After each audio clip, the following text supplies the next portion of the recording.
and she stepped on the ball. No way. And the cow said moo. The cow doesn't have balls. What the hell? Welcome to the Lovecraft eZine podcast. That's what this is. We take this very seriously. No, it's not August. It's July 29th, 2018. It's almost August. So, and our guest today is Dwight MacPherson. Hey, Dwight. Hi. How are you doing? Good. How are you today? Fine, thanks. Well, let's do our introductions, and then we'll talk to Dwight. Rick, why don't we start with you? Rick Lay, writer. And Matt. Hi, I'm Matt Carpenter. I'm the leader of the band that's made for you and me. At any rate, I have a prize today. It is the collection of short fiction called The Doom That Came to Providence.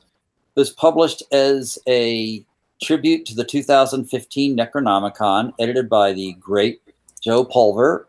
And this one is not signed, but it's in really good condition. Pete wrote a piece for it. Mike wrote a piece for it. And I did too, although I didn't get credit on the authors list or anything. Not that I'm bitter. But it's a good prize. It is a good prize. It's a really neat book. For those watching, Matt doesn't have the camera on today due to health reasons, I think. But here it is, The Doom That Came to Providence. That's it. Cover by Nick Gucker. Great Nick Gucker cover. Yes, absolutely. You're the leader of the band. Well, I guess I'm Mike Davis, and I'm just a living legacy. So, to the leader of the band. Kat. Hi, I'm Kat Rocha, owner of 01 Publishing and editor of the comic book series Case File Arkham. Kelly. Kelly Young, executive editor, Strange Eons magazine. And are you drinking a Zima today? No, I'm not drinking a Zima today, which is not to say that I have not drank a Zima today. But today I'm drinking a little Di Serono with ginger ale over ice. It's quite tasty. Pete. I'm Pete Rollick, not a master chef. I still have all my fingers and toes, but I'm working on it. So, Dwight, you and your wife started Hocus Pocus Comics in late 2017. Is that right? We started in January of 2017, and it was a grand experiment into self-publishing. You know, I know you self-publish as well, so it's been great. It's been a great first year. We've really enjoyed it, and I can tell my stories the way I want to tell them, and you know, I'm enjoying it. Well, Kat may have to go early, so and she has more expertise in this than me anyway. So I think Kat has some questions for you. So let's start off with her. Sure. Well, basically, let's start with that. What got you to start Hocus Pocus Comics? I mean, I know for me, I started 01 because I was tired of getting jerked around. So, which I'm sure every creator has their own, war stories of that. So, what inspired you and your wife to start Hocus Pocus? That's a very good question. I had done the traditional publishing thing. I created an original digital series for DC Comics. I published through Image Comics, through IDW Publishing, through everybody who, is anybody supposedly in the industry. And I don't know, it left me kind of cold and wanting to do my own thing and wanting to have more freedom and wanting to actually try to make some money. I know that's a grand notion in comics, but what's that? I know, but we've been able to do that through self-publishing and especially through Kickstarter. I love how it's leveled the playing field, so you can actually start your own self-publishing company, which is basically just in name, really, and then you can self-publish through Kickstarter, and you have people who basically are pre-ordering your book, and you can do pretty well. So. And I guess that's it. Freedom. I like the freedom. Well, in fact, I think I saw a quote. I'll get back to you in just a second, Kat. Excuse me. Okay. But I think I saw a quote from you in an interview somewhere where you made more the first year of self-publishing than the previous, 10 years or so, 20 years? something That's like that. It's true. You know, traditional publishers are set up to make money for the publisher. And a lot of times, especially in comics, that does not work out well for the creator of a book or his creative, the people that he's working with on the team. So I want to do something, when you're self-publishing, you're paying a lot out of pocket, but using things like Kickstarter, where you're able to get people to pre-order it, you can actually, see some return on your money, and it helps augment the payments that you're paying to your creative team. Because unlike, an author that writes a book, I mean, I've got a whole team of people that I have to pay. So if I get a graphic novel deal, my agent gets me a graphic novel deal, then I've still got to take my advance and pay back the creative team on the book. So does that answer your question? Yeah, I think so. Kat, yeah. Well, actually, that dovetails very well into my next question. When we were offline, you were talking about how you did a Kickstarter exclusive comic series. Basically, why did you decide to do it exclusive for Kickstarter, and what's the future of that particular project? Well, we released the books on Comixology and Kindle, but we wanted to give people some original content that they could only get in one place. Now, having said that, we've done the Kickstarter projects and they've been extremely successful. If we don't get, that, Power 5 deal that we're looking for, we will make printed editions that are available, but they will probably be the standard editions that are available on Comixology, unless, somebody talks me into actually, printing them. But I would hate to tell our supporters that we made something Kickstarter exclusive and then make it available to everyone. Like, oh yeah, we just decided to make it available to everyone. So, but once again, like I said, when you make anything exclusive, you're like an ant standing in Times Square on New Year's Eve going, buy my book. You only get just a very small portion of people that even know about it. And some people are coming in when they came in on issue 4 and they were like, I didn't know about the first 3, but it's okay. I made all 4 issues available. So it's hard in getting the message out there. I mean, you see how much social media that I'm involved in, and still you just feel like you're just barely scratching the surface of potential readers out there. So it's hard.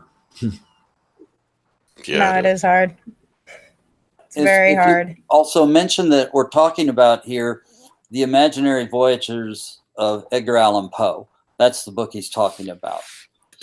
Yes. And maybe you could tell us a little bit about that too, because it's a really neat looking series. Oh, thank you. I actually have the first 3 issues here. If you can see them, here's issue 1. Yeah.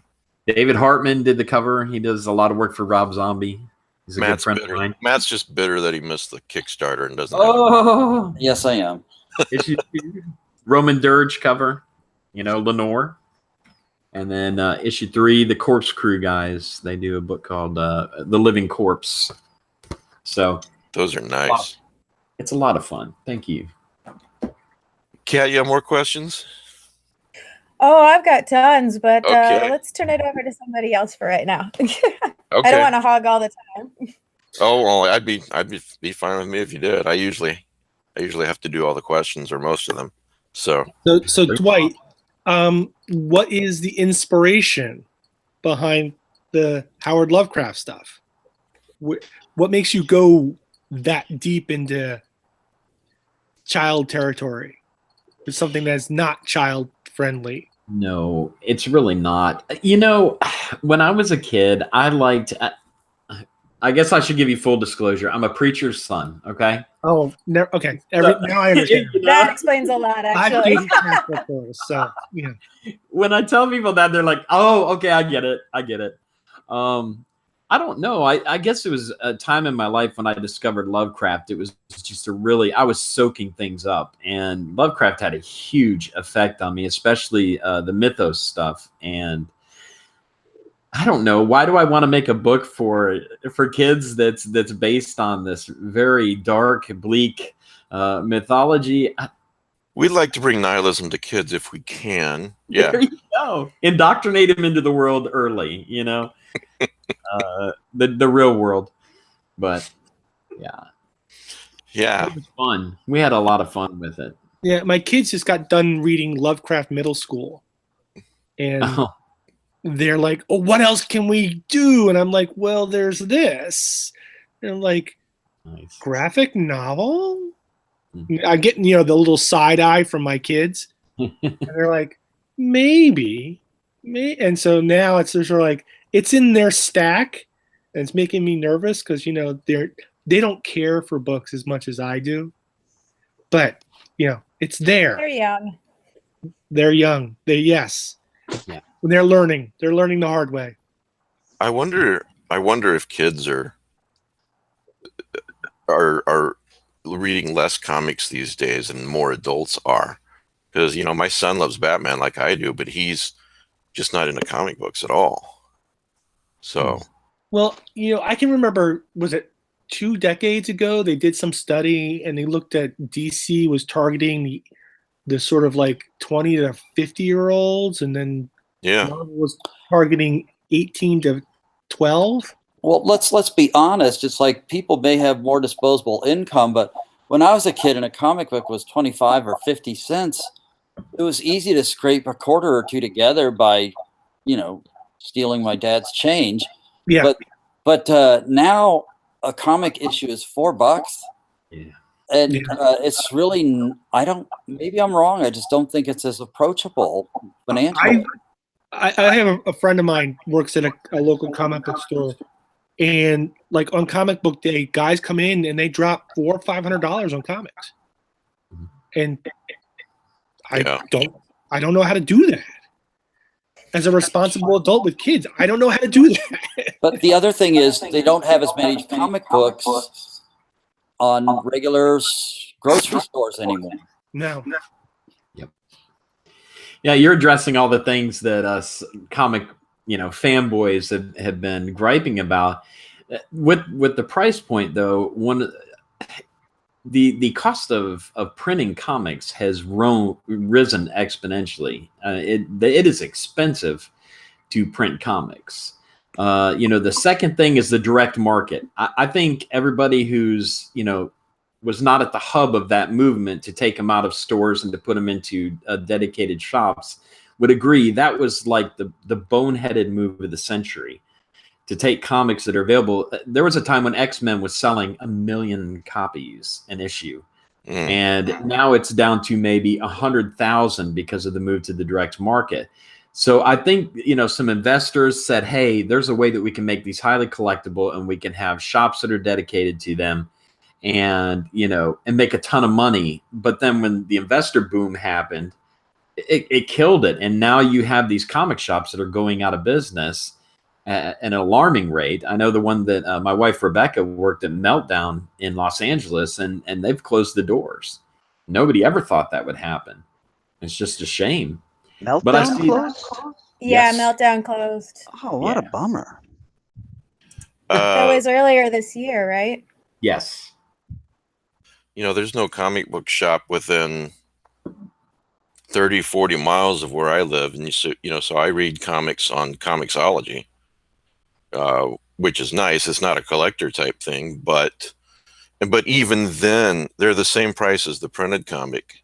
And I have to wait until they're collected in a graphic novel format, where they're basically in an omnibus.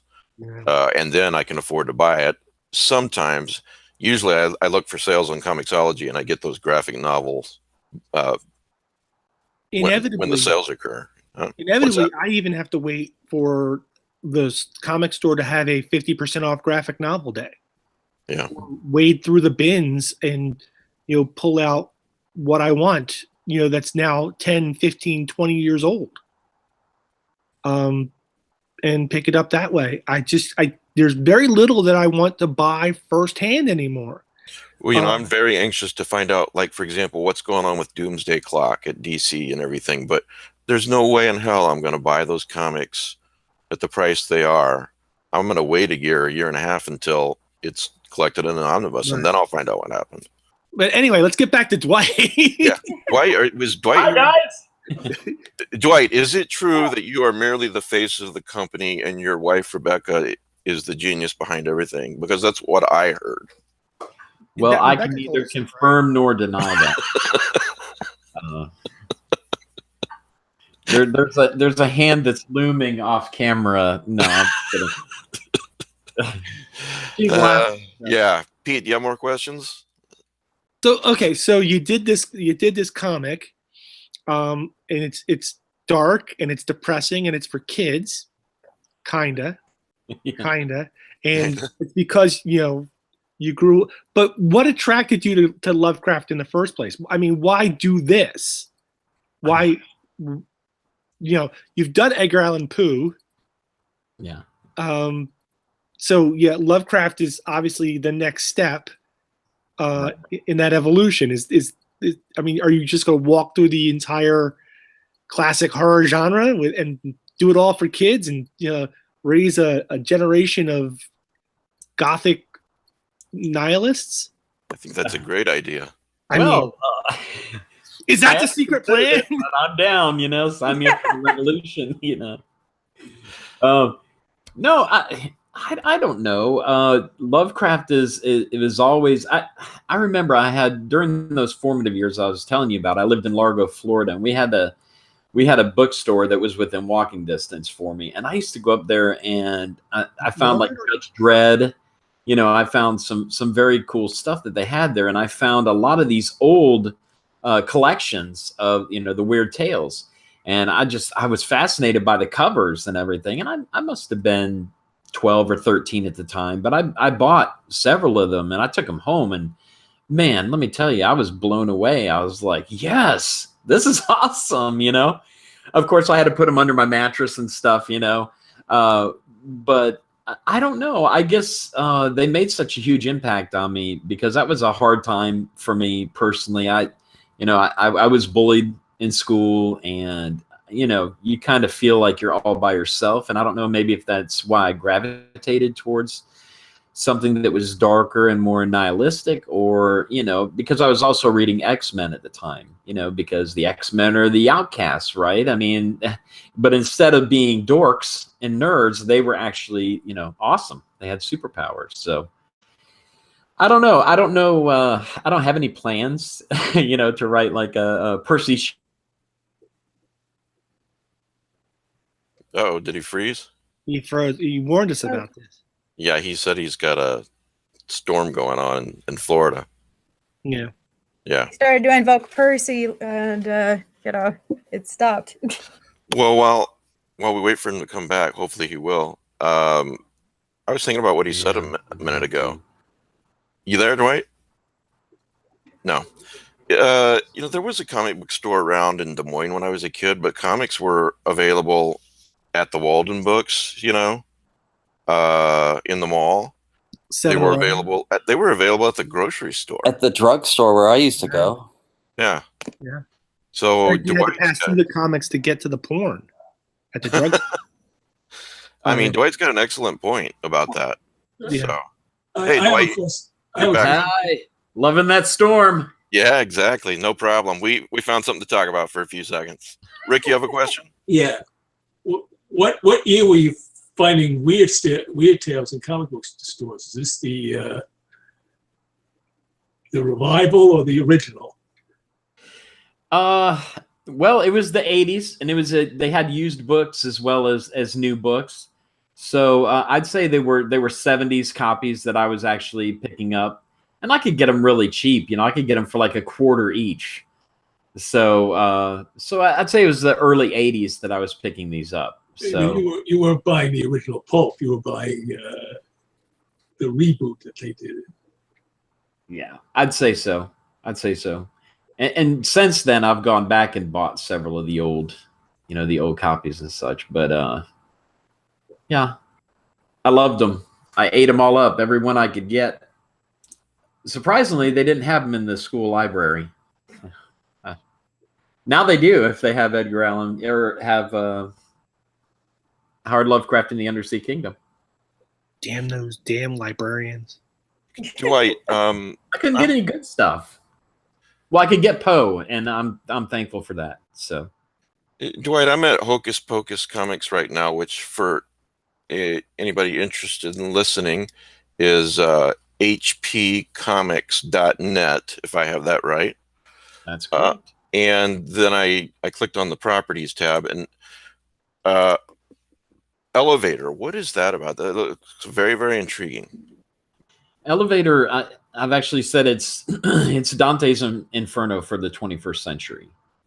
And that's really what it is. And man, it's without giving away too much, you have brothers that have returned to a family home where they experienced abuse, and they find out that their fathers basically sold them out to the devil. So really what it's a book about is responsibility for our own actions and our own choices and consequences. It's really great. Amy Sturgis worked as my editor, and man, she's amazing. She was a great sounding board and everything, and she made me put it all out there for issue 4, and it's very strong. It's a very strong story that I'm very pleased with. I actually went through 4 artists before we got the book done, and it started out being called Helevator. And then, of course, they had the television show called Helevator in the meantime. So I said, okay. So I just made it Elevator, but it's a very strong story. I'm very proud of it. It's a powerful story of redemption. Yeah, I was going to bring up Amy Sturgis too. She's so awesome. We had her on the show a couple of years ago. So she is. Yeah, Kat, sorry. Go ahead. Oh, no problem. You're just so interesting. We're stampeding towards you. Knowing how just the writing for sequential comics goes, let alone adapting for Lovecraft, let alone adapting anything revolving Lovecraft for kids. What is your process with your artist? I mean, did the two of you work on a style together? Do you write your script and then hand it to the artist, and the artist draws what you tell them to? Do you let your artist go run wild and free? What is your process?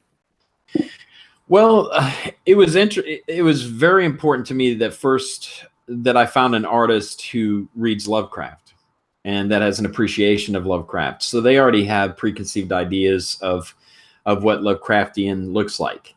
So I know that when we did this book, we actually wrote the script and we wrote character descriptions, and we basically let him draw what he came up with for Howard and Spot and all the characters in there.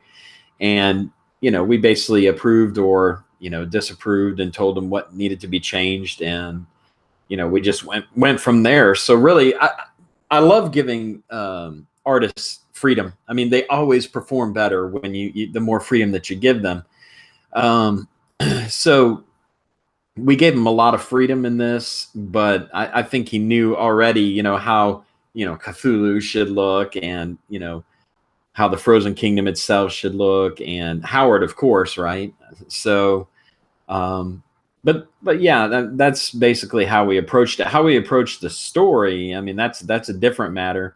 That was very interesting because my co-writer and co-creator Bruce Brown had not read any Lovecraft, and he said, what should I do? What should I read? And I suggested The Shadow over Innsmouth, and he gobbled it up. He was like, "Oh, I love this. What else should I read?" And and I told him various collections that he could get his hands on. I sent him links through Amazon. And that's when he approached me after that and said, "Listen, let's do a book for young adults on Lovecraft." And I was like, "Sure, let's do it." I mean, I was already doing Edgar Allan Poe at Image, and I was doing Kid Houdini and the Silver Dollar Misfits at Viper. And, I said, "Yeah, let's go ahead and do this." Of course, I didn't have enough time to, get into the writing process as much as I wanted to, but I was able to majorly copy edit the first book. So, there's a lot of me in there as well as Bruce, but Bruce is talented. He's a good writer. So he's grown a lot. Did I answer your question? Yes, no, definitely. Well, I know working with Josh and Patrick on Case File Arkham, it's interesting watching them work because since they started off as friends, artists. And as you said, it's very important that your artists be familiar with the subject matter. And Patrick had done stuff for Call of Cthulhu and Fantasy Flight. And so watching them talk on the phone and talk for 4 or 5 hours about ideas and going back and forth about, well, how about this and how about this, and Josh would write it and Patrick would draw, and just how fluid the motion was. I'm always interested in how different creative teams work together to create the project. And some artists do prefer hand-holding and most prefer being let loose. So I was just curious what your relationship was, especially since you've worked with so many different artists. Yeah, the cool thing about it is I've made so many friends in the industry in 10 plus years. So I have artists that I really am close with, and they kind of, some of them, when you've worked with an artist enough, it seems like they can kind of read your mind. And you're like, what about if we, this? Yes. Yeah, exactly. Let's do that.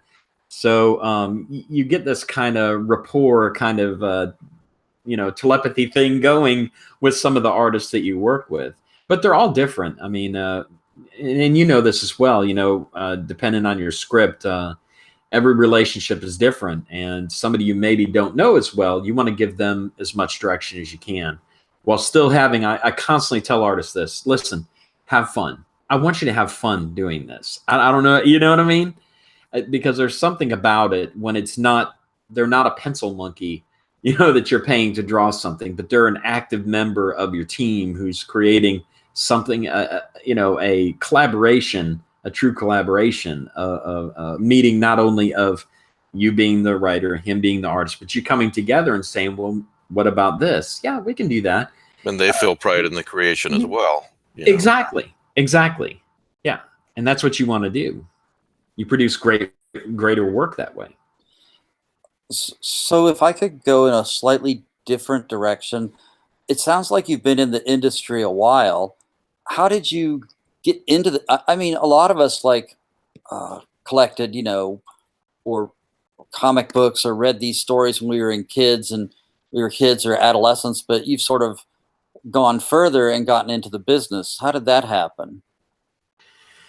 Well, I wrote my first story. It was a supernatural pirate adventure called Dead Men Tell No Tales, and I began submitting it to different publishers, and and I started getting the rejection letters, as we all do, and it landed at Arcana Comics, and I was able to make a 4-issue limited series.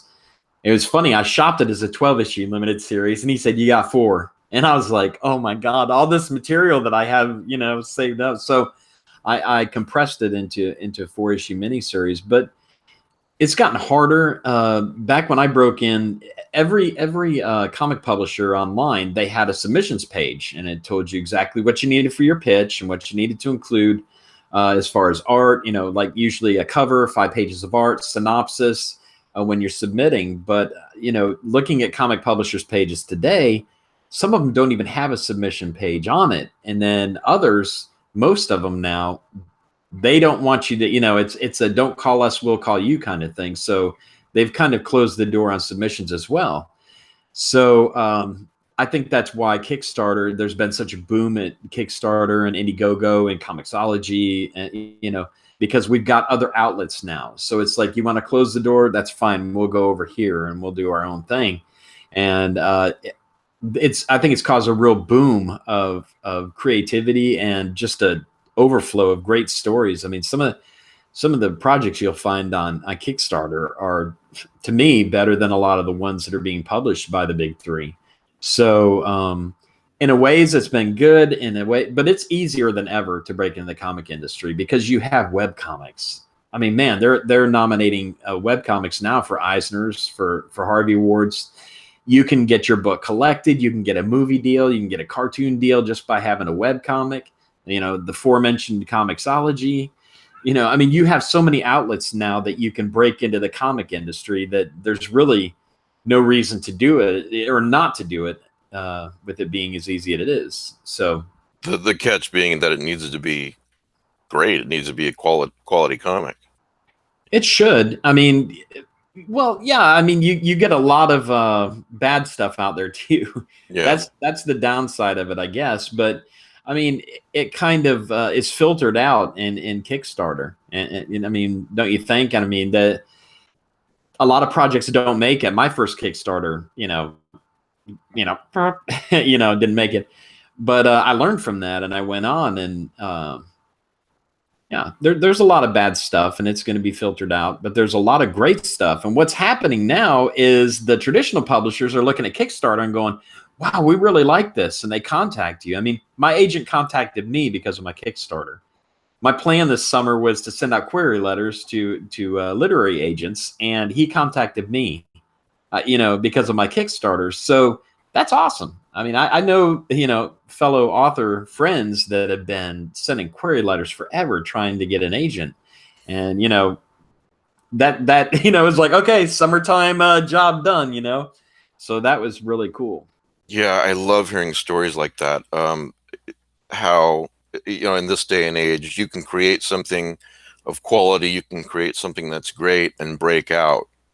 Sort of like, I'm going to talk about this later, Bad Man by Dathan Arbach, started with him self-publishing pen pal, and now this is a Random House book, his second book.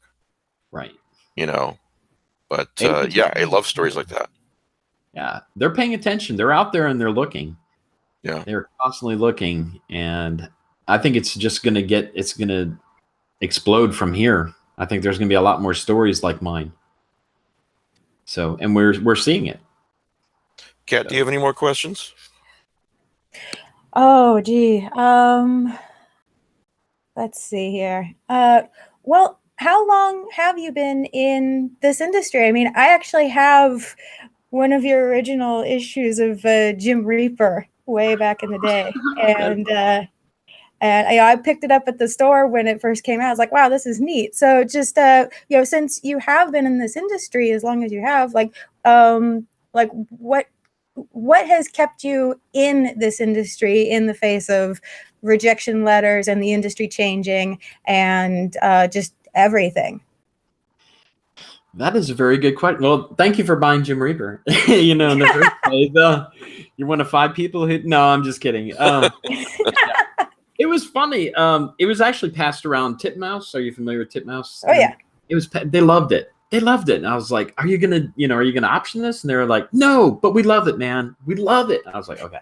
But anyways, that's an aside. What was the question again? I'm sorry. Oh, well, no, just you've been in this industry for over a decade. It's just you've seen it change, you've seen it grow, you've seen it develop. You've run into brick walls, and yet you've persevered. What's kept you going? I love comics. I mean, that's the bottom line. I love comics. I love the collaboration process. It's a shame here in the United States, if you travel to Europe and you travel to Asia, which I've done both, and you look at how comics are respected in those respective areas, and then you come back home and you see how comics really are. They're in that building, that you have to go and get them over here.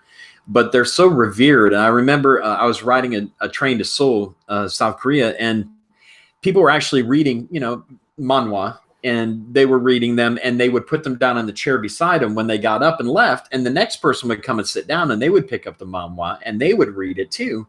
And then they would leave it for the next person. So, I love comics. I don't feel like they get the respect that they deserve. I know every time you have a Time Top 100, you'll see like Watchmen on there, but there are so many great comics that are out there. And I think they should be, many of them seen on the same level as literature. And I want to do my part to try to work towards that. And for me, I think the answer is to get comics in front of kids. We talked about that, how the audience has changed.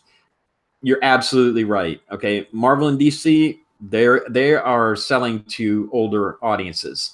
Where's the comics for kids? Okay, what I say that we need to do is we need to get these comics into classrooms. And I'm working with 2 teachers right now to get to work on lessons plans for teachers that they can use in the classroom with the comics. Get kids reading comics. They love them, especially kids with disabilities. I mean, just the interaction of art and word, it really connects with them. I know my middle son is autistic, and I gave him comics to read, and he ate them up. He gobbled them up. So I said, maybe I'll make some comics for young people as well. And mine were a little bit different, as we've discussed here, but he gobbled those up as well. But it was so cool. I mean, I've been able to talk to students at universities that are actually using, they were using my Kid Houdini and the Silver Dollar Misfits in their class to talk about disabilities. And it was really neat how it's a field that is open right there in classrooms. But you've got to address Common Core and all those things. But I think that's the answer. I think that's what's going to save comics. Get them in the hands of kids. Okay, and we know that Graphics has done this. Scholastic's comic imprint has done this beautifully. I mean, their books are outselling X-Men and Avengers. And, I mean, they really are. Graphics is like the #1 graphic novel publisher right now. Why? Because they're getting them into classrooms. They're getting them into school libraries, book fairs. That's what we need to do. So I think that's the future, and that's the direction that I'm moving in. Dwight, I can't tell you how much. So we've got a little echo here. Hang on a second. I can't tell you how much I love that idea and what you're doing. My wife is an English high school teacher, so I'd love to hear more about it off air or in an email or something. Because getting comics in front of kids, and I like you. I don't view comics as lesser than books. It's creativity, but with that said, it can perhaps serve as a gateway drug of sorts. Whereas a kid who would never read a regular book, maybe he starts doing that because he gets so into comics. My wife and I talk about this all the time. Reading should be fun. It shouldn't be a chore. Sorry, what, Pete? Dwight was talking about, and you're talking about gateway drugs, and we were talking about X-Men and how we read X-Men when we were kids. And I got to tell you, my first exposure before science classes or anything about genetics and radiation and solar flares was all from X-Men, and the possibility of folded space. This is all stuff that was I got first exposed to comic books. And I'd like to see that again. Let's talk about some cutting edge science in comic books. And then we go and look at then you have something that's okay, this is the cool fiction. Now let's look at what the background says. This is where it all comes from. And it's real possibility to get kids hooked on science by showing them crazy ideas that aren't so crazy. And I grew up I became a marine biologist. Well, oh, that's me echoing, isn't it? I think we've got a little bit of an echo in Dwight. I keep muting you, Dwight. If you have those earbuds handy, that'd be great. We'll added epicness to what you were saying. Yeah. While he's doing that, Pete, I totally agree. I mean, comics and books got me thinking about. Fiction got me thinking about so many things that I would have not thought of otherwise. Right. Right. So. I mean, fiction is a place where you can explore ideas and go down paths that other people won't, and you can make these sort of pragmatic leaps and say, okay, well, this, and this, therefore I get to here. And people was like, whoa, you missed all this. Is like, but I don't have to worry about that. Then the science has to go back and fill that in and say, we get there too. Or no, we don't get there, but we get someplace really, really more interesting over here. Right. That's the kind of stuff that fiction, whether it's hard science-based fiction or dystopian fiction, I think it's suddenly really interesting again. Yeah. Yeah. Suddenly, one of the number of men shows on the planet is The Handmaid's Tale. How did that happen? Well, because we're gonna live it. Or have you seen The Expanse? The Expanse is amazing. Yeah. Yeah. So lots of things that we can play with, and then like, okay, what's the real science behind this stuff? And we have people who are now willing to do that. We had Carl Sagan, and now we have what's his name? Neil Neil deGrasse Tyson. But we have other people too. And I Yeah. think it's really a place where we've got to stop shoving comics and what's considered in this country lowbrow literature, speculative fiction. We got to stop shoving that away from them and shove it back to them. Give it to them. Let them experiment with it. Well, you will be happy to know that the studies are bearing that out, is that students are actually learning, in the studies, they're learning more from the use of comics in the classroom than they are from their textbooks. So you're seeing a big movement of teachers to incorporate comics in their classrooms. And there are science comics. If you look out there, if you look on Twitter, I have several that I follow that are actually making science comics. I know that one of my comics, I-Team, is being used by a geography teacher that's found it fantastic for teaching geography. That's fun. You're actually following these superheroes. They found this superhero in this country, and he can teach about that country and show the different countries that the heroes are from. So, the only thing that limits a teacher using comics in the classroom is their imagination. You know what I mean? So those teachers that are creative and imaginative, they are just loving this. People like Tim Smith and James Caudle that I'm working with, those guys get it, and they're using it very effectively in the classroom. If you look at, I think it's History Comics is the name of, is Tim Smith or Smythe. I'm probably pronouncing it incorrectly, but History Comics, he uses, he travels around. He teaches in services and all that for teachers on using comics in the classroom. And it's exciting. It's really, they are getting it. And more teachers are coming to use comics in their classroom. And I'm getting more requests for appearances in classrooms, and I'm loving it. I'm having a great time because we're seeing comics that I love so much that I'm willing to endure so much hardship, and to make these things because I believe in them and I believe that they have value. And to see the studies actually bear that out, I'm just like, yeah, I knew that. You know what I mean? So that's great for us making comics as well. Yeah, my wife is one of those, and I realize I'm biased, but I do look at her and compare her to other teachers that I know in the same and different school systems. And she's one of those that you're talking about, that she's constantly looking for creative ways to teach her kids. And a lot of these kids really come from backgrounds that are pretty rough, and they've had it really hard, So, yeah, I really love the idea of this, Dwight. Actually, with that said, our book, World War Kaiju, same thing. We had teachers coming up to us at conventions saying that they got kids who just, for some reason, history was not sticking in their minds. They'd hand them World War Kaiju, and the kids would come back and say, "This is all real." It's like, yes, everything but the giant monster part. Yes, everything is real. Because it is an alternate history, and it's accurate except for the giant monster part. And kids suddenly just gobbled it up, and they're like, "Okay, now I want to know the real story." Right. So that's awesome. Yeah, it does make me so happy to see that schools are at least embracing comic books. It's just, I hope that more kids do find them, and I'm so glad also, Dwight, that your books. The problem I see with a lot of books that are, quote, aimed at kids is that they think all kids are morons, and they think that all kids are 5-year-olds. It doesn't matter how old they are, whether they actually are a 5-year-old or whether they're like 13. They think they're all 5-year-olds, and so they dumb everything down. And I really like that about your books, is that you don't do that. You don't talk to the kids as if they're idiots. And I think that's wonderful. Thank you.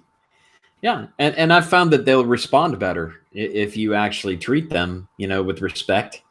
And that's why I like the term all ages a lot better than kids. I know there is Kid Lit now, which is like specifically for the tiny ones, but you can't talk down to them. That's one thing that I didn't appreciate, which being the son of a preacher, so I never wanted to do that. And, you know, the cool thing is that I could always run my scripts past my kids and then say, "Ooh, I love that. Oh, yeah, I like." So they were a great That's good. unpaid test audience for my materials. They How got old to are your move kids? forward, man. Come on. Okay. How old are your kids right now? Well, they are now 22, 20, and 17. Okay, so they're almost grown up, or they are grown up. Yeah, they are. So It's hard.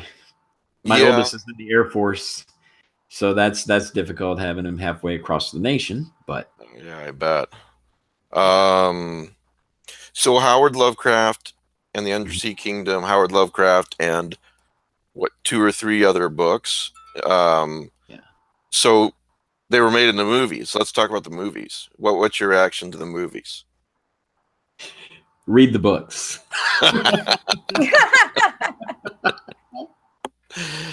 Read the books. Okay.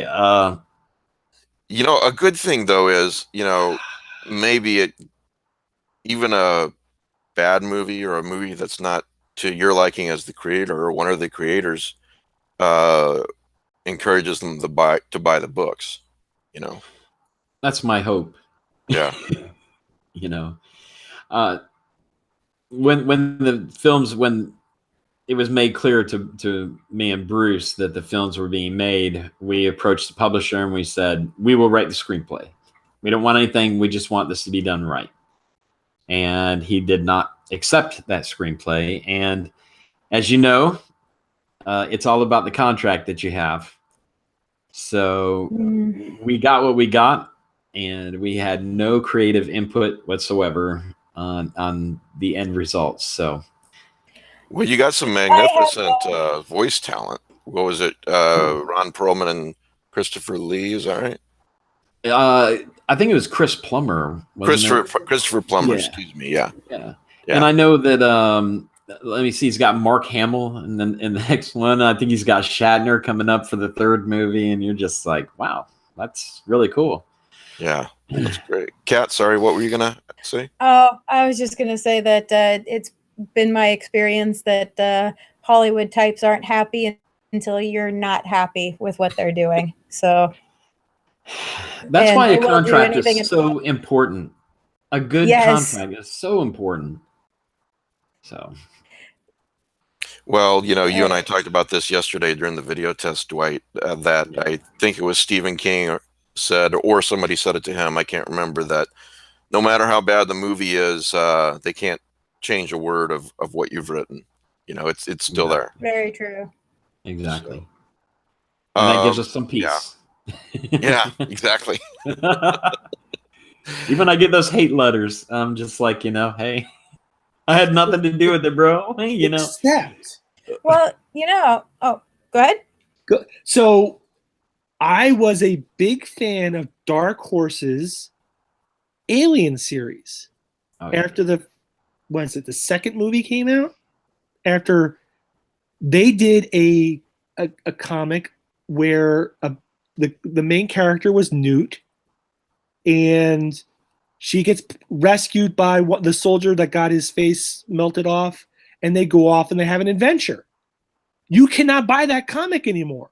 They've rewritten it. They've changed it to fit the continuity because they don't own it. And Right. you know, it's sort of, you know, so I value those original comics because it was such a great story that you can't get anymore. Mm. You know, it's not exactly the same, but you know, sometimes they do take those words away from you. Do you remember the manga series, The Dark Goodbye? It was like 2 books. Came out a few years ago. They were pretty funny, lots of terrible puns, over-the-top art. The artist and the writer, the book company pulled the plug on the story, and because of the contract, the creators don't have any ownership of their creation. So they couldn't go to another publisher and make another book. Essentially, that series is dead because the publisher didn't want to do anything else with it, but didn't give control back to the people who wrote it. I bet he would sell it to him for a reasonable price, though. their own creation, you know. Yeah. Mm. I'm trying to defer to Pete and Kat because I know that you both have to go early. Do either of you guys have any more questions or comments for Dwight? So what's next? Well, I'm working on 3 books right now that my agent is shopping around, and that's Vampire Squid Boy, which I've actually said is, SpongeBob meets H.P. Lovecraft, and The Key, which is another mystery in the vein of Kid Houdini, and what is the third? I can't hear Vampire Squid Boy without smiling. It's just so great. Another one that we're working on is Terra Somnium. And as you saw, we released that as a webcomic, and we are going to be expanding that. But Vampire Squid Boy is so much fun. I really, really love working on that because, I've done a lot of historic fiction, and there is a ton of research that goes into my historic fiction books. But when I do something like Vampire Squid Boy, I mean, I'm like a kid in a candy store. I'm like, woo, like that little kid in the video, walking in there. Yeah, it's fun. but there are other projects that I'm working on as well, but they're very early in production, so I'll be talking about them very soon. But I got I've got more ideas than I've got time, and I think that's every writer's problem is that we try to produce as much as we can before we die. So that's what I'm trying to do, be as prolific as I can. And then, of course, there's a different timetable when you're actually writing comics than there is writing novels.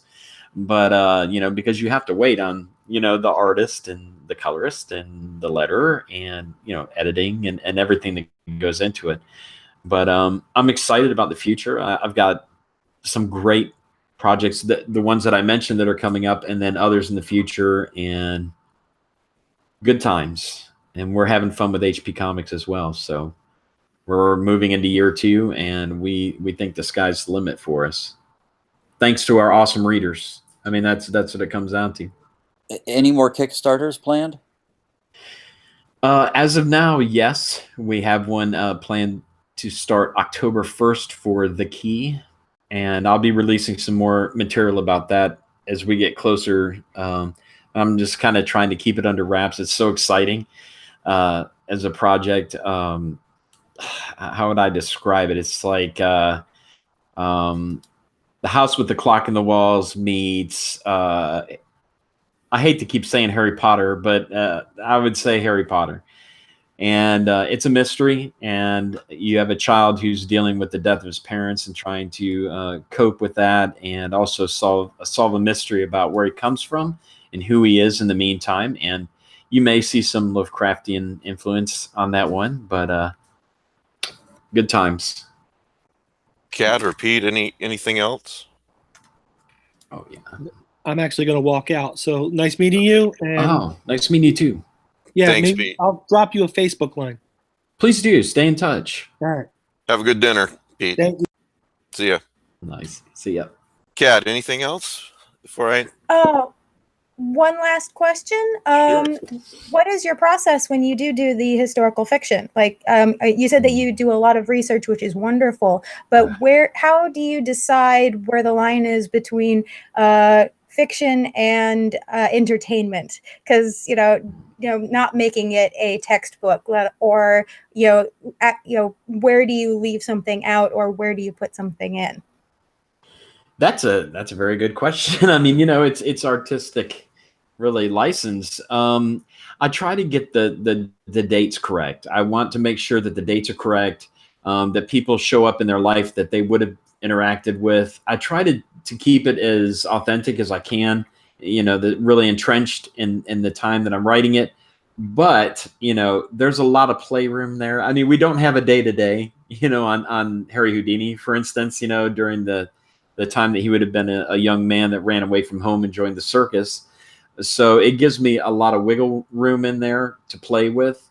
But I don't want to mess up dates, because I think that's really important. And that's why Dead Men Tell No Tales was that was a major work to actually build a timeline and to work from that timeline so that I could place a pirate that lived 50 years before, or that was active 50 years before this one, how I could connect those two without creating something that's not historically accurate. So I don't know. I like to keep the dates and keep the names and keep as many people as I can during that. It's I don't know. I don't like to fudge too much, but of course it has to have something fantastic in it for me. I love magic, and to me, in my universe, I equate magic with imagination. So in all my stories, in my little universe, if you will, magic is imagination, the power of imagination. So. Oh, that is great. I love that. Very cool. Yeah. You know, when we did the video test yesterday, you were talking about the Cthulhu mythos and that it was so rich and there's a lot to draw from. You know, talk about that for just a little bit before we let you go. What about that appeals to you, and what else might you mine out of that in the future? Real quick, I do gotta go, guys. So sorry about that. See you, Kat. No, see, thank you, it was Kat. wonderful chatting with you. And we'll have to do this offline sometime. Yeah. Okay. Guys, I'd love to. Oh, definitely. Yeah, I'd love to chat shop with you sometime. Awesome. Very Thank cool. you, Kat. Okay. Good night, Talk to guys. you soon. See you, Bye. Kat. So yeah, Cthulhu mythos. Yeah, a lot to draw from. Well, you know, I grew up watching the horror movies of the day. I mean, Creature Feature was my favorite, so I watched all the the post cycle of films, starring Vincent Price and all those great horror films. So I think really, when I discovered the Cthulhu mythos, I loved monsters already. I knew I loved monsters, but here we had a different kind of monster. And that was one like Poe that so much of the time appears off panel. You know what I mean? There's that something in the dark that's looking at you, or something in the dark that knows you're there and you don't know they're there. That I loved about it. But the creatures and I loved how I love archaeology. How he threw archaeology into it as well. Just the combination, I guess, of the monsters and the archaeology, because you remember Raiders of the Lost Ark came out, and I was just like, I'm going to be an archaeologist. That's what I'm going to do now. So that really, at the same time, I discovered the mythos, and I loved it. I loved the idea of alien races that were not that we couldn't comprehend. We're not meant to even pronounce their names. So to me, that was amazing, because I mean, Godzilla, you can see, everything about him, right? He breathes fire, that he can, he's super strong, but you don't really know a lot of times what these creatures are, and that really works with your imagination. Yeah. To me, much more than watching a giant lizard shoot a building is thinking, what can this thing do? And a lot of times, Lovecraft's alien beings could read the mind and could mess with the mind and get into your dreams. And to me, that was terrifying. You know what I mean? For a kid who suffered from bad dreams, the idea that those could be even caused by an alien, to me, that was terrifying. So I really don't. It is rich, and there's a lot more that we can do with it, because there are so many elder gods and deep ones, and a lot of them haven't really been explored. Well, they've been explored more, but I think there has to remain an essence of mystery to them. And some may argue the spot is not exactly mysterious, but that's why I included the dream part of Spot, right? Yeah, Dreamlands. Yeah. When he dreams, he's actually Cthulhu, and I thought that was a neat twist because it's actually the opposite. When someone in a Lovecraft story goes to sleep, they're in control. They're, everything, they know the world around them. And then they wake up in this horrible place where they have no control whatsoever. And they are just kind of reacting to everything that's happening. And, with the Howard Lovecraft series, you can see that kind of pattern.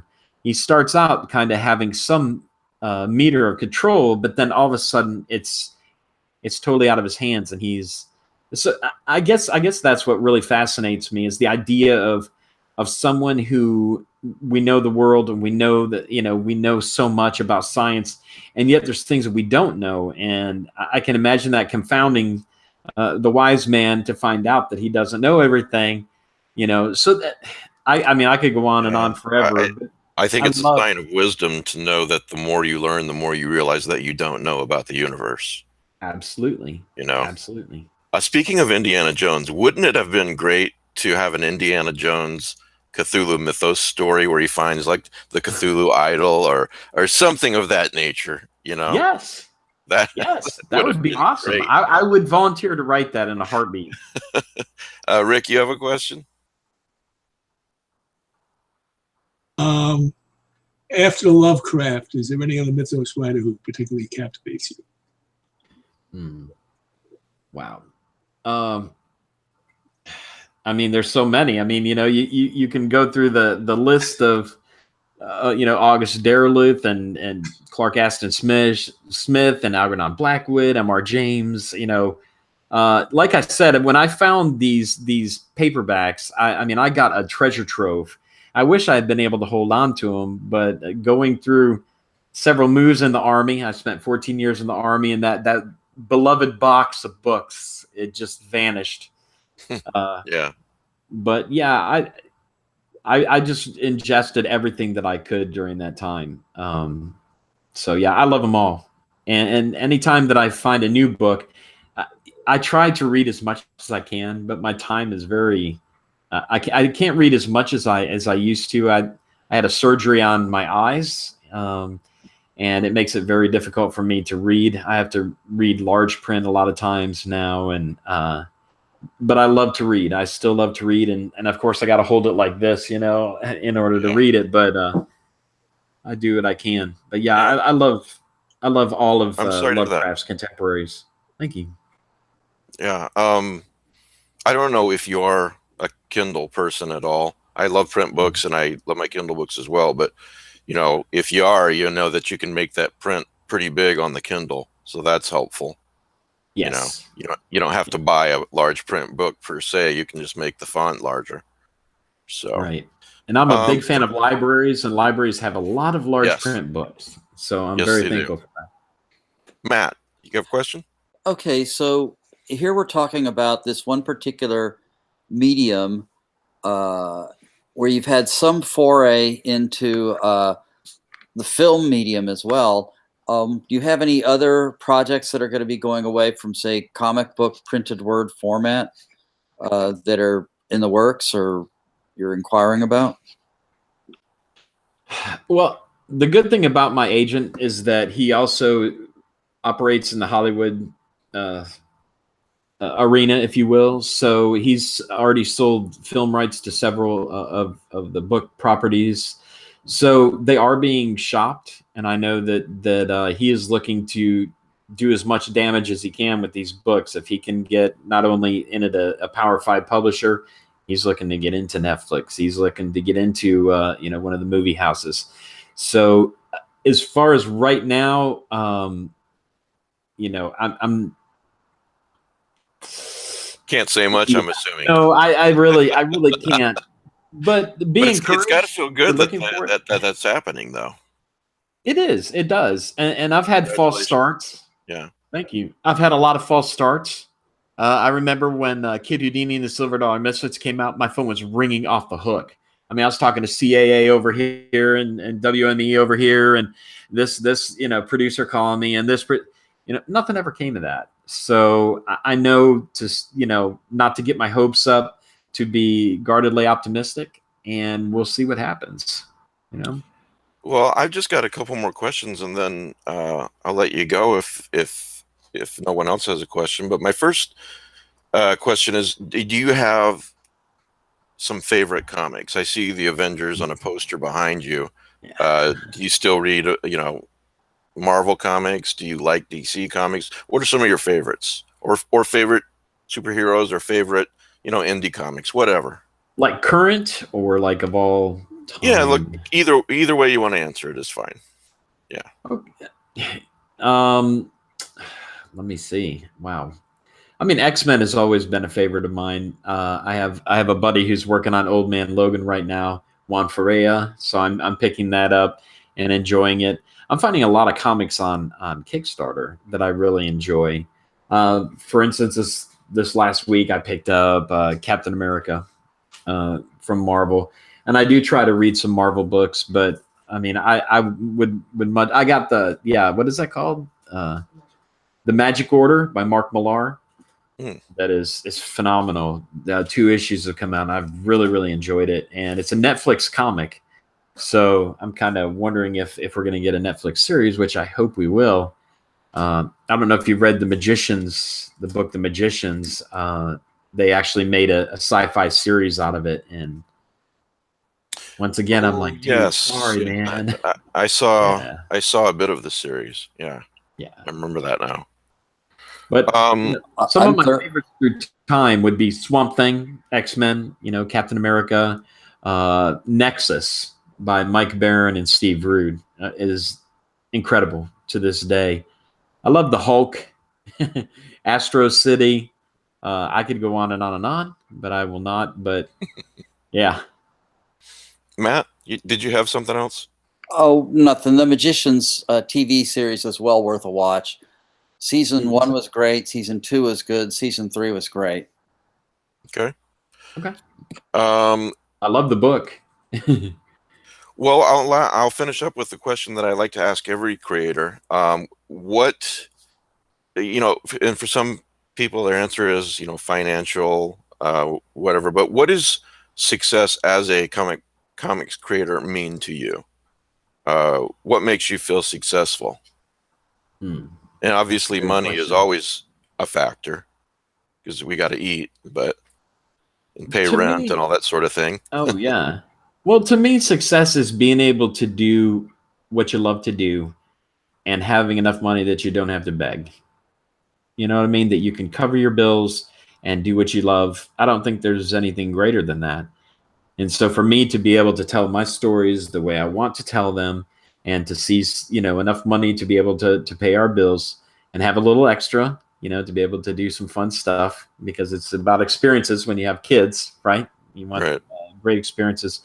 So, I mean, somebody may look and say it's all about numbers. And there's a lot of my friends that's what it's about to them is how many books do you sell a month?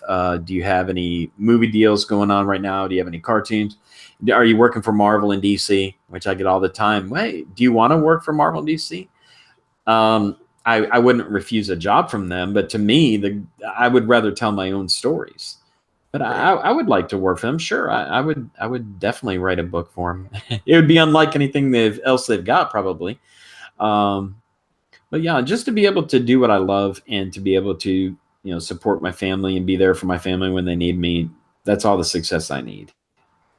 My definition of success is pretty much that as well. To be able to do what I want to do, be able to spend time with my family, and be able to have a little money left over. Millions left over would always be nice, but if I can pay my bills and rent a movie on Amazon or buy a book or do whatever, buy something for my son that he wants, that's success.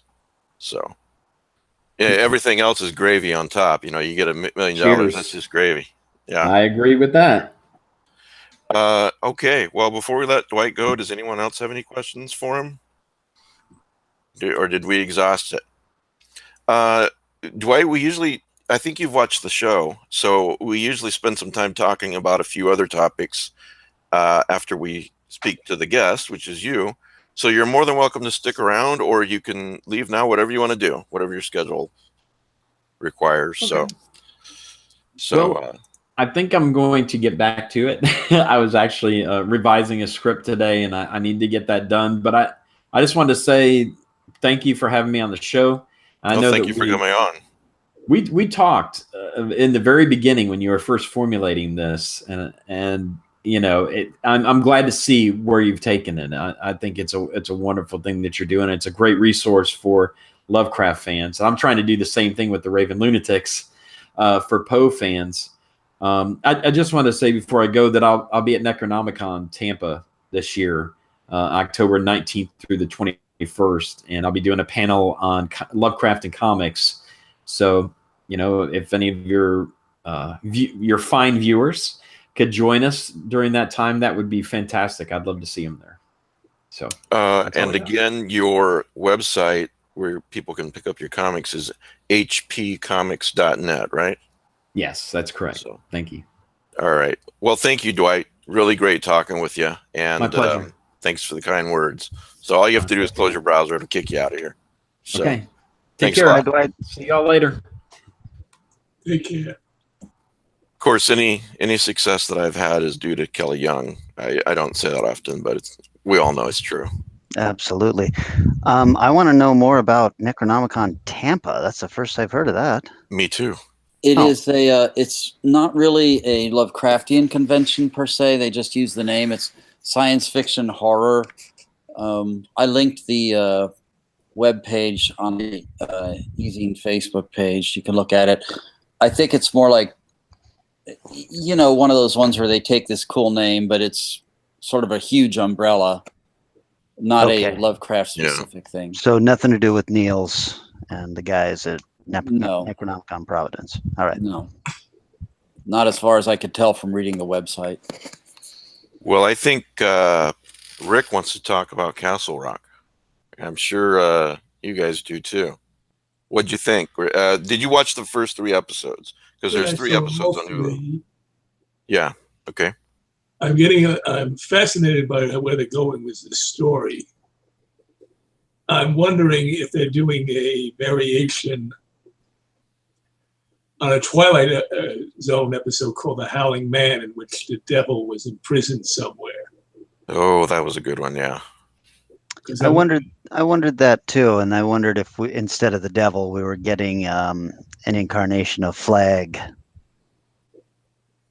Randall Flagg. Yeah, I didn't think of that. Of course, you know who the actor is playing the Right. The guy from It. Right. The clown. Yeah. I like it. I think it's moving a little slower than I would like. What do you think, Kelly? I think I don't. Do we know how long this series is? Is it 12 episodes, 10 episodes? I don't know, but I'll Google it while you're talking. I guess it doesn't matter. Because we're a third of the way in or a quarter of the way into this show, and it's time for something to start happening.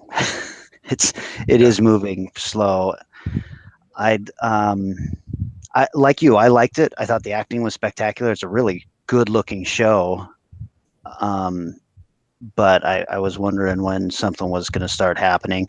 The fan service for King fans is kind of fun, but it's not doing anything for me, and it doesn't really feel like a Stephen King story to me yet. So I don't know. I'm hopeful, but it's not blowing me away yet. According to IMDb, it's 10 episodes. 10 episodes, okay. Well, we had a spectacular suicide in the first episode. Yeah. There's been some really cool moments. I will say that for sure.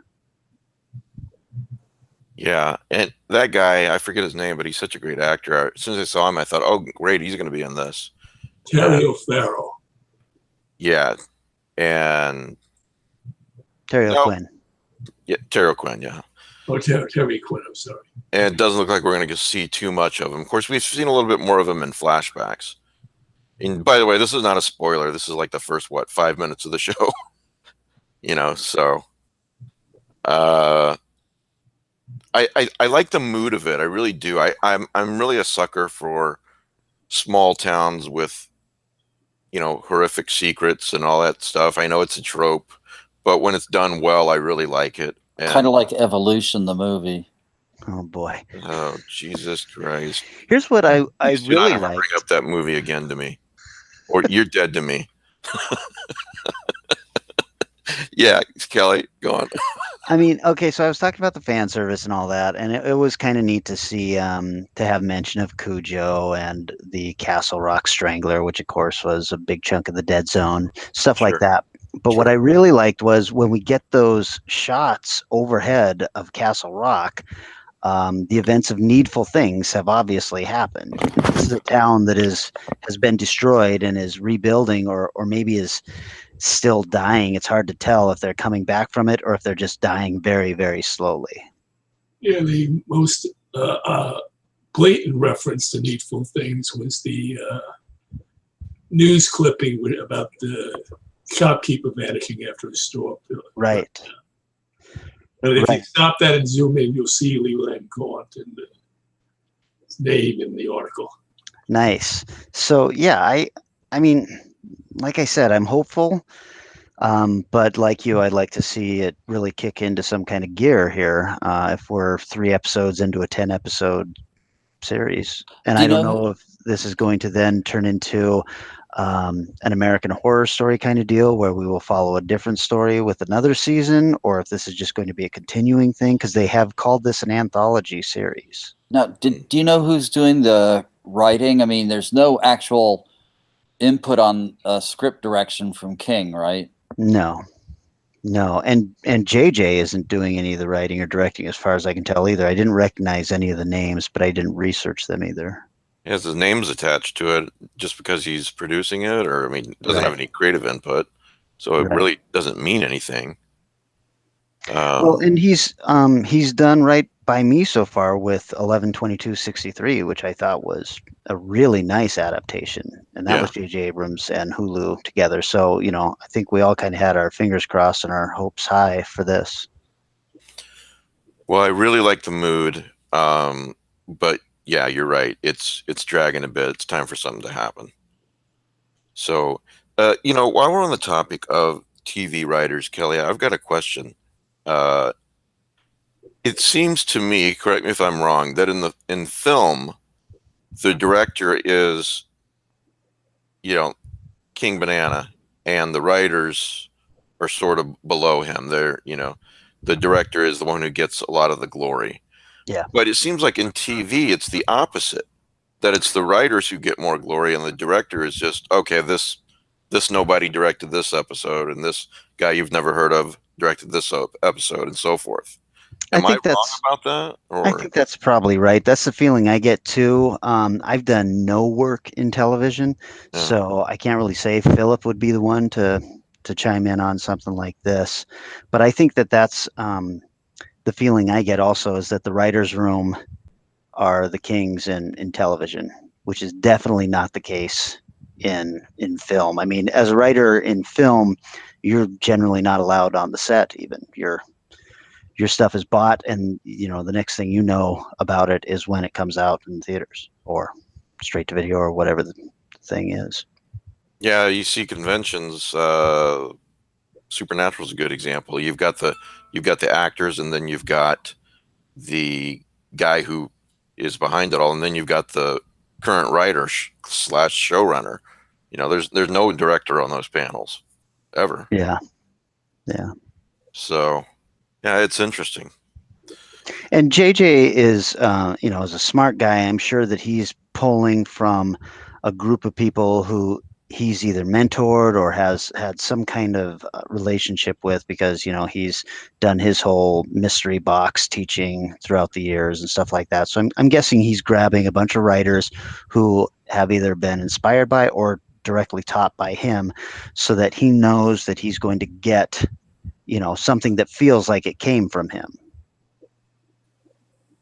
Well, moving on, Lock and Key, the TV adaptation, I'm reading this from IGN, of Joe Hill's comic series of the same name, has officially been picked up by Netflix after Hulu decided to forego the project prior to greenlighting its first season. Netflix has secured a 10-episode order of the horror fantasy drama. So, what do we think about that? Okay, just a comment for the people who haven't read it. There is the place name Lovecraft, but it's not a Lovecraftian story. But still, the comic book series I thought was very enjoyable. So I think, in spite of the fact that they went through, like, I don't know how many iterations of limited editions and hardcovers and compilations, which is only natural. They're trying to cash in on a popular title. I think it would be, I'll be interested to see what it is, whether it's going to be live action or animated. And an audio drama that was for free on Audible for a time. Who knows? Maybe it still is. I don't know. But I'm kind of interested to see this, but just as a general fan of, weird and horror and strange, not so much Lovecraft. Yeah. Have you heard something that it might be animated, Matt? No. I mean, but the original publication, it was a comic book. Right. And so I didn't know if it was going to be a animated version or if they're going to make it live action or what. My guess is live action, and I'm guessing that Hulu would have had to have passed on it because it's such a fantastical story with so much going on, so many characters, that I don't think Hulu's got the money to put on a production like that, to be honest. While it's not a Lovecraftian story, you do get a appearance by Shub-Niggura. So it's got a little element in there. Yeah. Mm-hmm. Well, I called my mom last night and see what she was up to, and she's like, "I'm watching a movie called The Fourth Kind. It's kind of scaring me to death." And I said, "I've heard about that movie. I've never seen it." So I watched it last night. Have you guys seen this movie? The Fourth Kind? Yeah, I saw this years ago in the theater, actually. You saw it in the theater? What'd you think of it? Not much. I thought, it's another found footage kind of deal. And I thought that there were some really neat moments. And if you're going to do something like this and you're going to play it off as a possible real thing, which is how they played it off in the film, then just a little bit of the research would have been great. Because do you remember what the name of the town was in Alaska that was taking place in? Nome.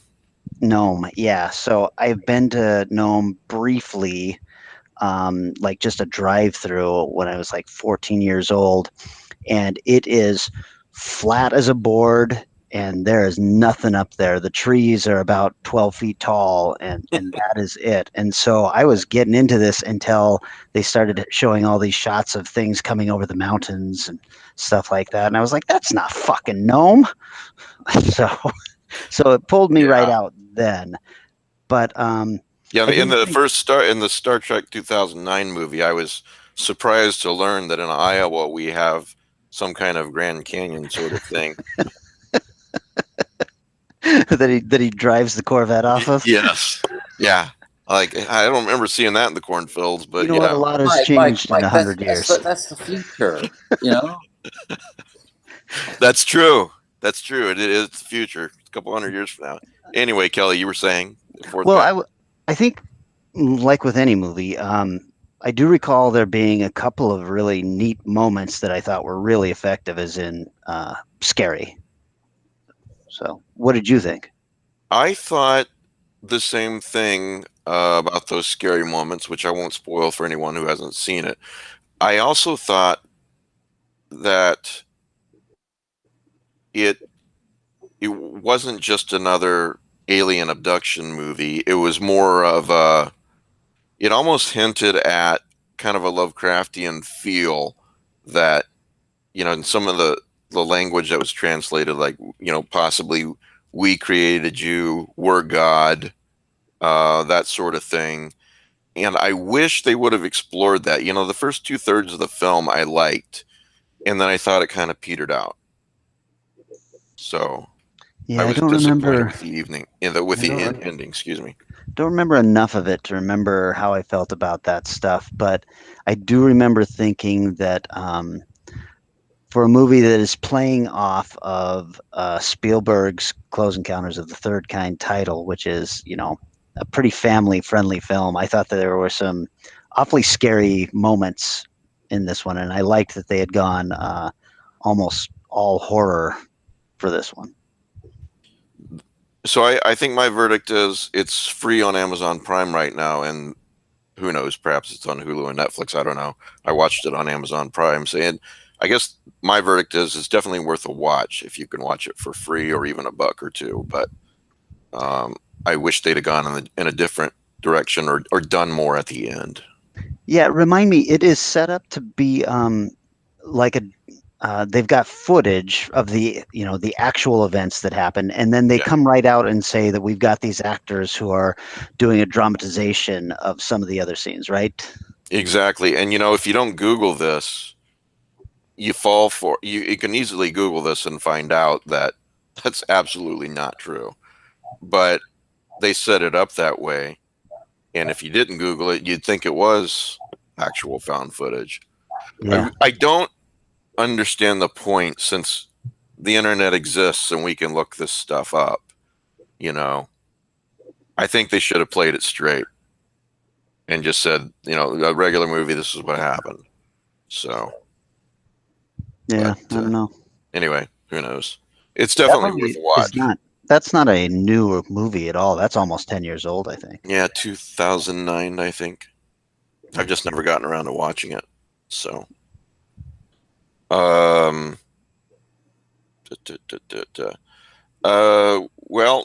Philip's got a new book. He's kind of forsaken us the last couple of weeks. I don't know. Family and career seems to be more important to him than us. But Philip Fogassi has a new book called Overnight. It's a Kindle edition book. It's free on Kindle Unlimited. If you don't have Kindle Unlimited, it's only $1.99. And so I wanted to let all the Philip Fogassi fans know about that. It's from Unnerving Press, I believe. So, also, there's a book that I bought a couple years ago that I really, really enjoyed, and it's called The First 15 Lives of Harry August. And right now, I don't know for how long, okay, but right now, as of July 29th, 2018, it's only $1.99 on Kindle. And snap it up. Let me just read this. It's really an interesting premise. Some stories cannot be told in just one lifetime. Harry August is on his deathbed. Again, no matter what he does or the decisions he makes, when death comes, Harry always returns to where he began, a child with all the knowledge of a life he has already lived a dozen times before. Nothing ever changes until now. As Harry nears the end of his 11th life, a little girl appears at his bedside. "I nearly missed you, Dr. August," she says. "I need to send a message."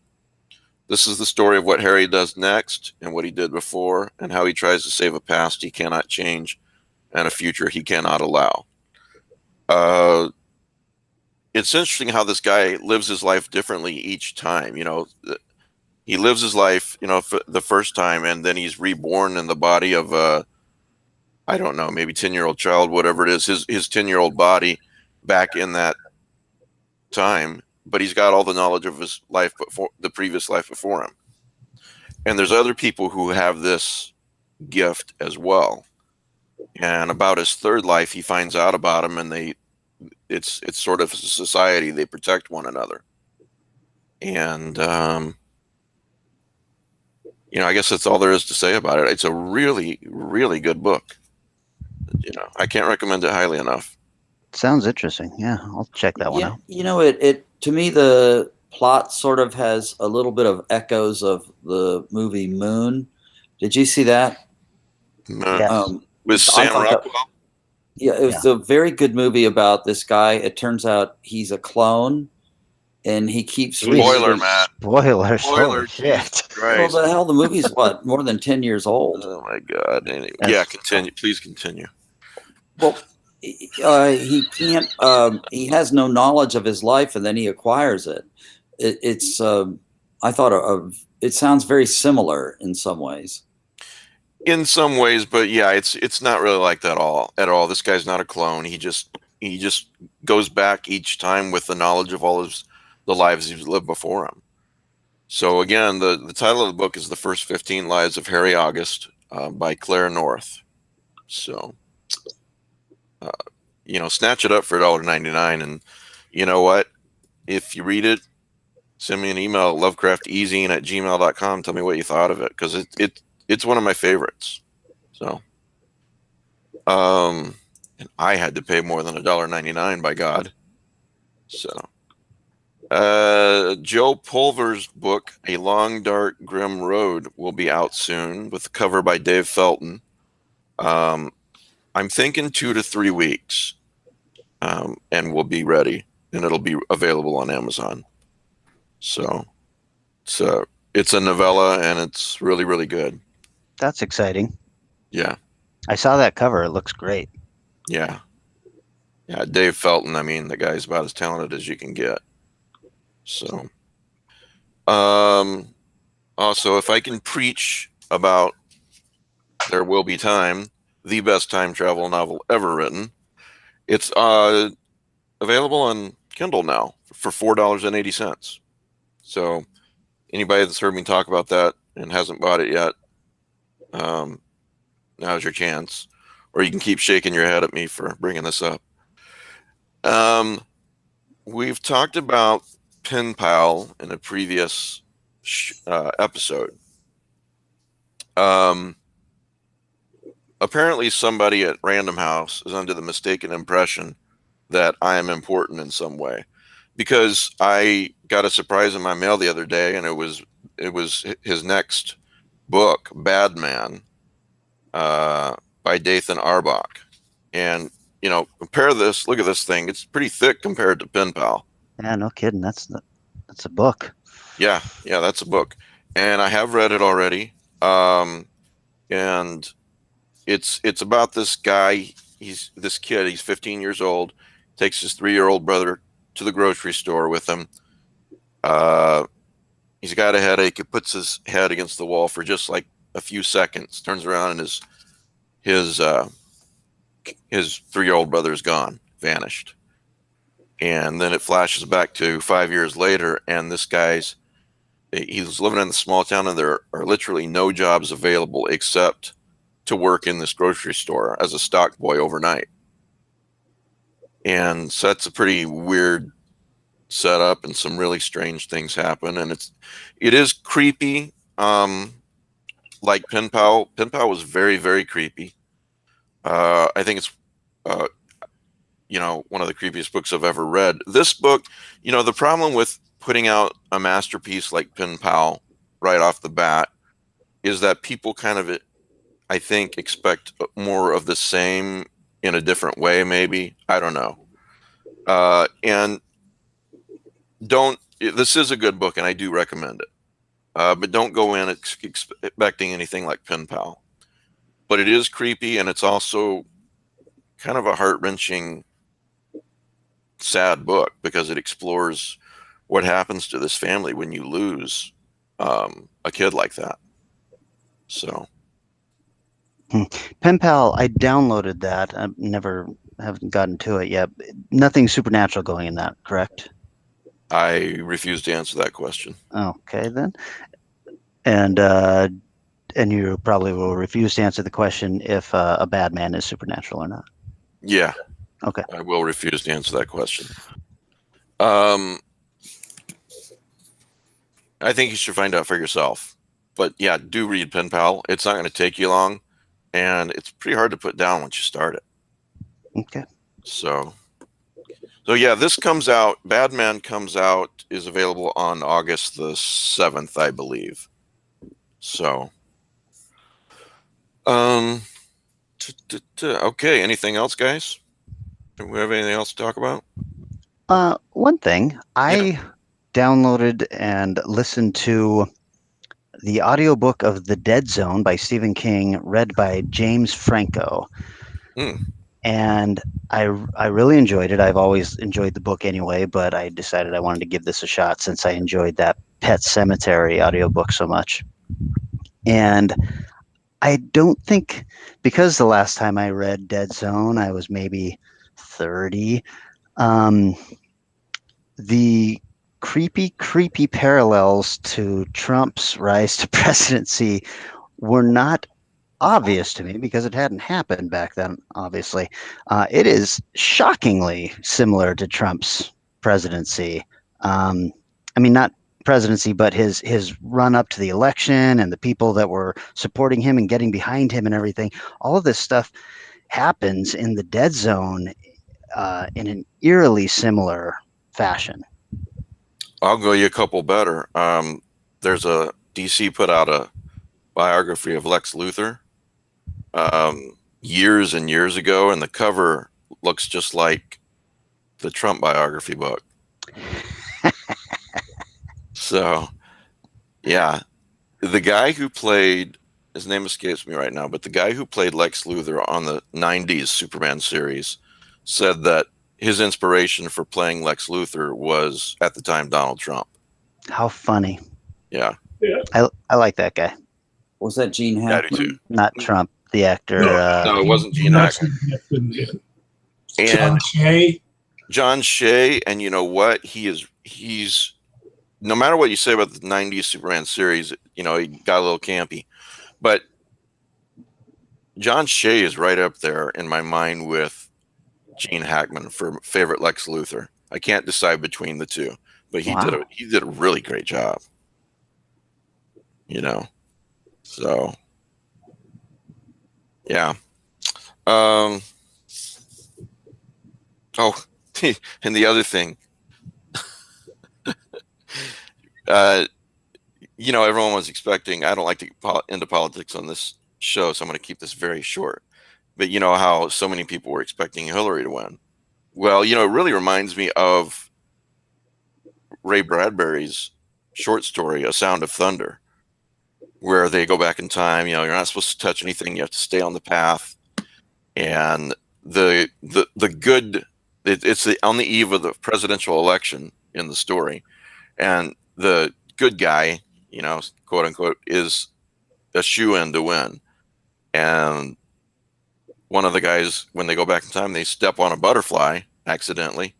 And when they go back, you know, things have changed. Like the word time is spelled Tyme, things like that. And the guy who was so gung-ho about the other guy, they asked him who won, and he goes, well, we got this guy. He's a guy with guts, by God, or something like that. So my question is, who went back in time and stepped on the goddamn butterfly? So There was that meme going around after Trump got in office that said that they blamed Barry Allen for going back and screwing up the timeline. Anyway, to get off politics, if you who was the writer who yeah, revived Superman in the 80s? it was a lady called Well, John Byrne did the John revival. Byrne, I was thinking is the Yeah. Oh, in the comics, yes, John Byrne. In his run, that's when Luthor became a real estate businessman and started to have red hair for a while. Yeah, before that, Lex Luthor was just a career criminal guy. Yeah. You know, brilliant, obviously a genius. And yeah, it was John Byrne that reimagined him as, you know, this evil Trump type, I guess. Yeah, put him in a suit, took him out of the purple and pink supervillain outfit. Yeah. Which I think was brilliant, you know, Absolutely. John Byrne. Yeah. So, Yeah, well, you know, Luthor didn't have a costume, but he never changed his prison clothes in the old 60s comics. Why would you? A gray suit. And he had the lamest reason for becoming a supervillain. Because Superboy accidentally caused him to go bald. Oh, Right. That's right. right. And I used to say, you know, you spent all this, there were all these stories where he would change his biology to generate kryptonite and other things. They said, you know, why don't you just cure your baldness and you'll be a much more happy person? Well, you know, that's what John Shea said about Lex Luthor. You know, during the first season, he was not bald. In fact, there was only one episode when he was bald, and then he got his hair back. He said a guy this rich, that in this much of a genius, could probably figure out a way to keep his hair. You know, so Lex Luthor was not bald in the 90s Superman series.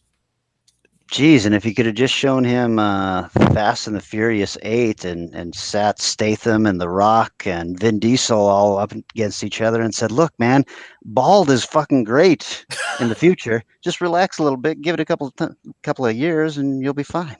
Why don't you? I've issued this challenge to you offline, but here we go online. Why don't you shave your head this week and come back next week looking more like me?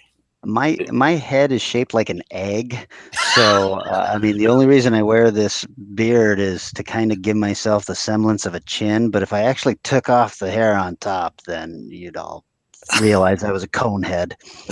Well, you know, in the 60s, baldness was cool, was Yul Brynner. Yeah. In the 70s was Telly Savalas. Yeah. Who loves you, baby? That's when he became a hero, because Telly Savalas was around in the 60s, but he was generally a bad guy for the most part. Mm-hmm. Well, thank you for listening to the Bald Men eZine podcast. Well, there is a 3 Guy with Beards podcast. Oh, jeez. So those guys can never shave, apparently. Here's a book that's been around for quite a while, but I was recently rereading parts of it. I want to make anyone listening who's not aware of it, I want to correct that. It's called The Dealings of Daniel Kesserich by none other than Fritz Leiber. Lieber or Leiber? Never can remember. I think it's Lieber. Okay, Fritz Lieber, The Dealings of Daniel Kesserich. Here's a quote from Brian Lemley. It's as if 2 shadows fall across the young Fritz Lieber at his desk. One might well be the shade of H.G. Wells, but the other is definitely that of H.P. Lovecraft. From page 1 of Kesserich, I could feel the gloom settling in like a shroud. I really like this little book. I don't know if it's past novella count, but if it is, it's a very short novel. I want to read just a couple paragraphs just to whet your appetite. And of chapter 1. Being a city dweller, I was astonished by the way the main cross street of Smithville, California, ended suddenly in the desert. I suppose that back in New York, I had unconsciously thought of streets as going on forever. If they did end, it would be at an apartment building or a river. But this one led to an ocean of sand and sage and then stopped. It was as if it said, go through the desert in what direction you will. There are an infinite number of directions in the desert. But watch your step, for I am done with you. I have done my work in leading you there. It reminded me of something that Kesserich had once said. If we humans ever gained the power to move in a 4th dimension, our former life in 3 would seem as cramping as being in a narrow tunnel. The very immensity of the desert impressed me more than I had expected. You know, that kind of hooked me on this book. I found it at a book fair in Iowa years ago. And so, that edition has some nice illustrations, right? Yes, it does. Good point. By Hollander. Yeah. Here's one for those who are watching and not listening later. Here's another one. You know, black and white, nice illustrations. Isn't that an early novel that he didn't publish until like the 70s or 80s? Yes, I think that's right. I think the original, it might have been 1997 or something. Yeah, it was not out there for a long time. So all right. Next week we've got I'm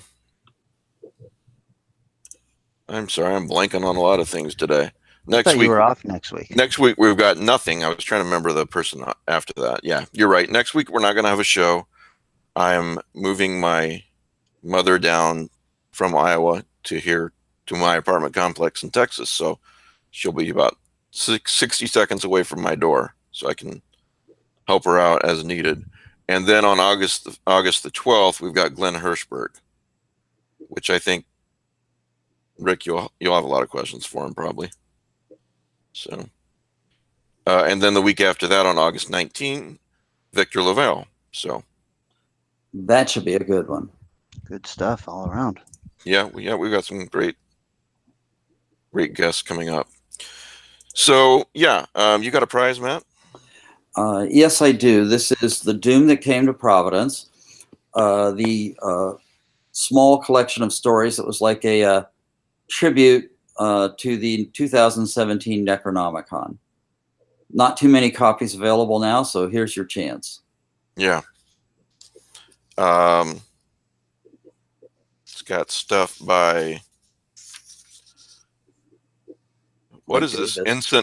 Incident report of Officer K.L. Young. This is worth it for the book alone by Tom Lynch. What? Oh, Tom. That's a nice guy. I'm gonna have to look through that. I didn't realize that was in there. You didn't know you were in there? Apparently, you were the drunk police officer. Oh, typecast again. Right. Yeah, you'll never get out. I see your name in here, Matt. Medical report by Matthew Carpenter. Yeah, but I'm not in the contents. You're not. That was added late. Yeah. Always a bridesmaid, never a bride. You're on page 18. Right. Yeah. Gage Prentice, witness report by Scott Thomas. Sam Gafford, Justin Steele, Michael Griffin, Damian Angelica Walters, Ramsey Campbell, Michael Sisko. That's a fun book. It was a really fun book. And they wanted me to do a Lovecraft eZine tweets thing. So I did a thing where I was live tweeting when we were down at the water fire at Necronomicon. And I'm live tweeting as it all goes to hell. So yeah, it's a really fun book with some great art on the front by Nick Cucker. So that's the prize if you would like to be in the running for that. And like Matt said, there's not very many of those around. Send an email to lovecraftezineprizes@gmail.com. Put The Doom That Came to Providence in the subject of the email and whatever you want in the body of the email. I'm always interested in how people consume the show or listen or watch or whatever. So, all right. Thanks to all the patrons who keep me going. Thanks to you guys for being here. Thanks to everyone for listening, and we'll see you in 2 weeks.